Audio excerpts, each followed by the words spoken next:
राधे राधे भक्तों।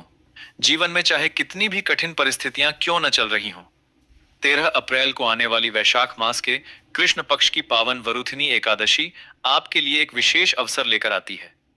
यदि आप इस दिन विस्तृत पूजा पाठ न कर सकें, तब भी एक छोटा सा सरल उपाय आपके जीवन में सकारात्मक परिवर्तन ला सकता है। इस पवित्र दिन श्रद्धा और विश्वास के साथ एक दिव्य वस्तु का शांत मन से सेवन करना अत्यंत लाभकारी माना गया है। इसके प्रभाव से जीवन की रुकावटें धीरे धीरे समाप्त होने लगती हैं। रुका हुआ धन वापस आने के संकेत मिलने लगते हैं और भाग्य के बंद द्वार खुलने लगते हैं। यह दिन साधारण नहीं, बल्कि अत्यंत पुण्यदायी और प्रभावशाली तिथि है। वरुथिनी एकादशी का महत्व सनातन धर्म में विशेष रूप से बताया गया है, क्योंकि इस दिन भगवान श्री विष्णु की कृपा सहज ही प्राप्त होती है।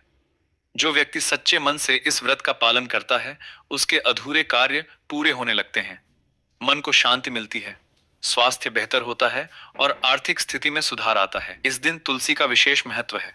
तुलसी को अमृत के समान पवित्र माना गया है। श्रद्धा से तुलसी दल का सेवन करने या स्नान के जल में मिलाकर उपयोग करने से दरिद्रता, कर्ज और नकारात्मक ऊर्जा धीरे धीरे समाप्त होने लगती है।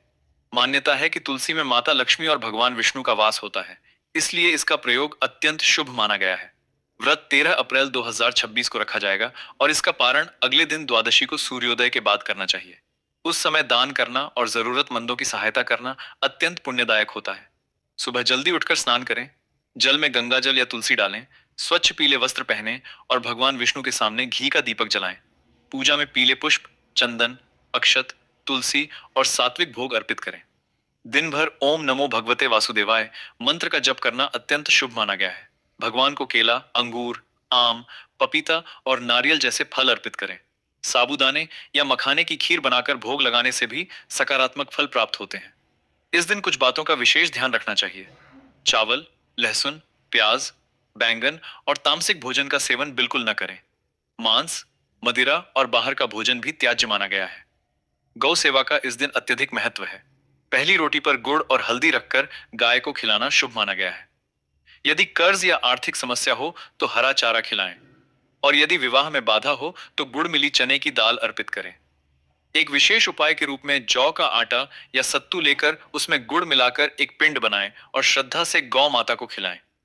ये उपाय पापों के नाश और जीवन में शांति लाने वाला माना गया। भगवान विष्णु का पंचामृत से अभिषेक करना भी अत्यंत फलदायी है। दूध, दही, घी, शहद और मिश्री से बना पंचामृत जब अभिषेक के बाद चरणामृत बनता है, तो उसे ग्रहण करने से शरीर और मन शुद्ध होते हैं और नकारात्मकता दूर होती है।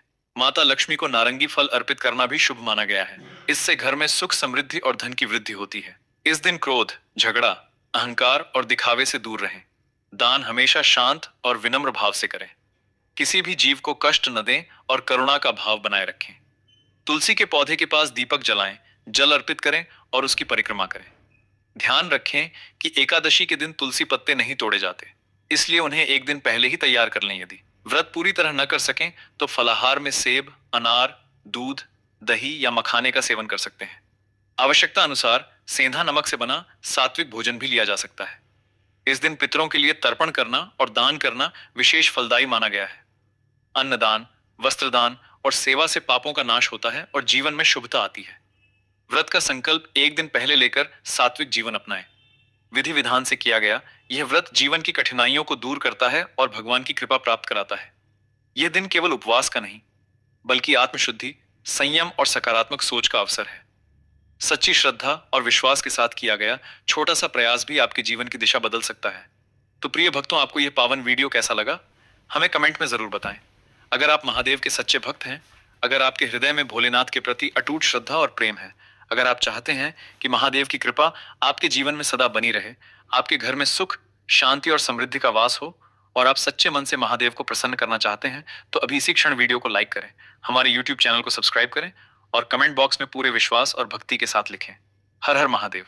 धन्यवाद।